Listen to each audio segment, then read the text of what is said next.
شعبہ بن حجاج نے بیان کیا، ان سے حکم بن عینہ نے، ان سے ابن ابی لیلہ نے، ان سے علی رضی اللہ عنہ نے کہ فاطمہ رضی اللہ عنہ نے چکی پیسنے کی تکلیف کی وجہ سے کہ ان کے مبارک ہاتھ کو صدمہ پہنچتا ہے، تو نبی کریم صلی اللہ علیہ وسلم کی خدمت میں ایک خادم مانگنے کے لیے حاضر ہوئیں۔ حضرت صلی اللہ علیہ وسلم گھر میں موجود نہیں تھے، اس لیے انہوں نے حضرت عائشہ رضی اللہ عنہا سے ذکر کیا۔ جب آپ تشریف لائے تو حضرت عائشہ رضی اللہ عنہا نے آپ سے اس کا ذکر کیا۔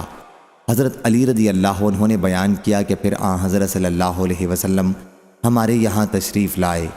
ہم اس وقت اپنے بستروں پر لیٹ چکے تھے۔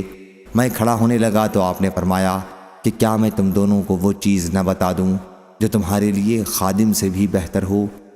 جب تم اپنے بستر پر جانے لگو تو 33 مرتبہ اللہ اکبر کہو، 33 مرتبہ سبحان اللہ کہو اور 33 مرتبہ الحمدللہ کہو، یہ تمہارے لیے خادم سے بہتر ہے۔ اور شعبہ سے روایت ہے، ان سے خالد نے، ان سے ابن سیرین نے بیان کیا کہ سبحان اللہ 34 مرتبہ کہو۔ صحیح بخاری حدیث نمبر 6318۔